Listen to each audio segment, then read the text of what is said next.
Well, we can move on now to coronavirus in the UK. So, like last week, we discussed the contact tracing API that Google and Apple are building and more or less have built for people to develop contact tracing apps off of them. And we also discussed how we feel about contact tracing apps, which is it's a terrible idea. I mean, I Yeah, suppose it's not a yeah. terrible idea. I shouldn't necessarily say that, but it has the potential to be a major invasion of privacy. And we're not real sure how effective it can truly be because you have to have it voluntary in this country.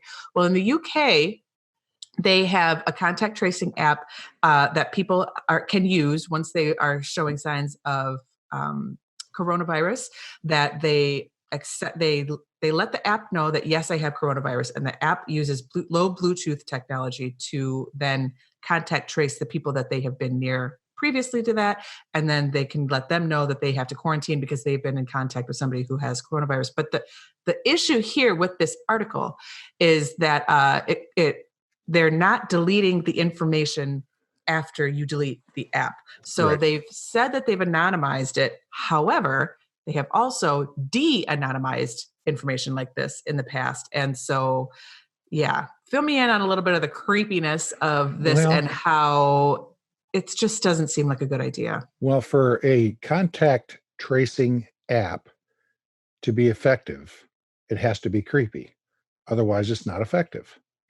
So what Yes, that means yes, good is point. you've got an app on your phone, and it says on this app that you're either you may just have the antibodies, you may be asymptomatic.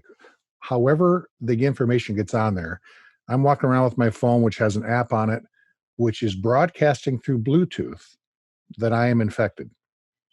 And it's broadcasting through Bluetooth to anyone I come close contact with that has the same app on their phone that's listening through Bluetooth that this person walked by.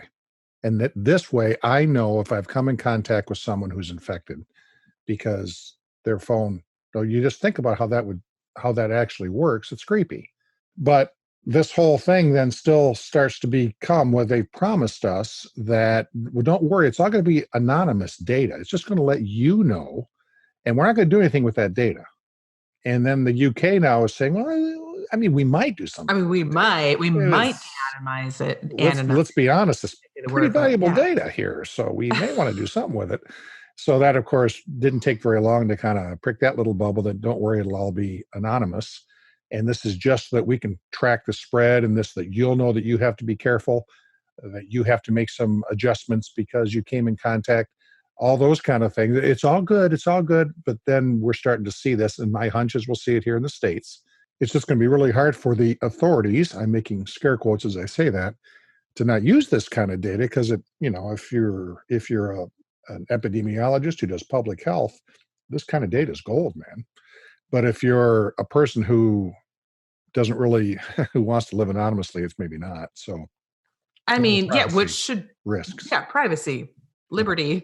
freedom, lots of different things that are possibly at stake here when it comes to the government determining how your data is used and what type of data that is.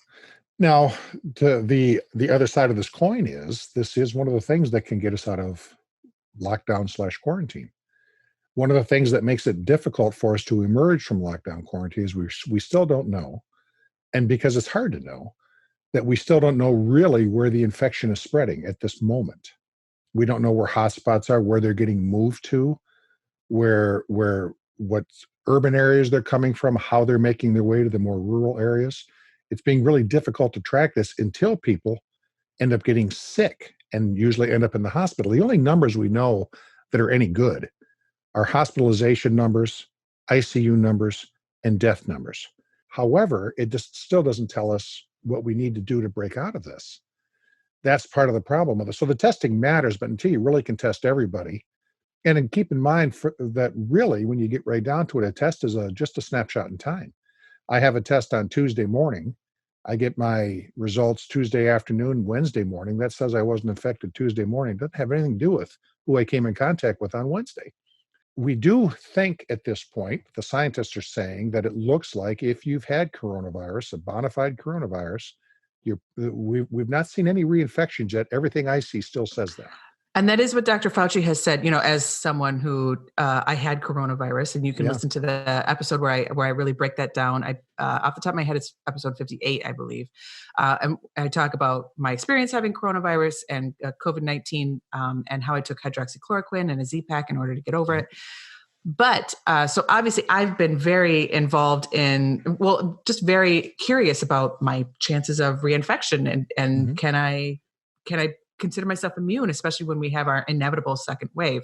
And I will say Dr. Fauci has said that he is reasonably confident that the people who had coronavirus during this particular wave that we are in late winter, early spring of 2020, when the next wave hits this fall, probably into the winter, we should be immune. So of course, nothing in this world is completely 100%, but he says that considering going along with a typical virus, that yes, we should be immune. So here's hoping, but at the same time, that doesn't mean I'm going to be logging into a contact tracing app and giving them all my antibodies information. Right.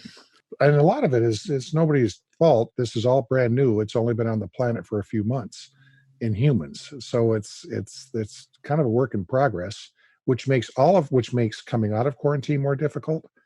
Because we just don't know. We just don't know things. Yeah. The second wave is inevitable. As a society here in the United States, we don't have herd immunity to this yet. So a second wave will happen. And then we don't know how that will look, how that will affect our day to day. Will we go back into quarantine? It's we're the same as everyone who's listening right now. We're living in a time of uncertainty, and it's nerve-wracking every day looking at the news. And the second wave is going to happen because of the quarantine. Yeah. So because we stayed in and we stayed away from each other. When we get back out, we're going to have some kind of a second wave from that. That we all knew this. The whole point of the original quarantine, of course, was to flatten the curve so that we could get caught up with the PPE, the personal protection equipment, and so that we wouldn't overrun our hospitals. Well, the second wave is going to come as we emerge from that a little bit. It's going to, again, and as we mentioned an episode or two ago, it's not like the virus says, well, there's nobody to affect here. I guess I'll move on.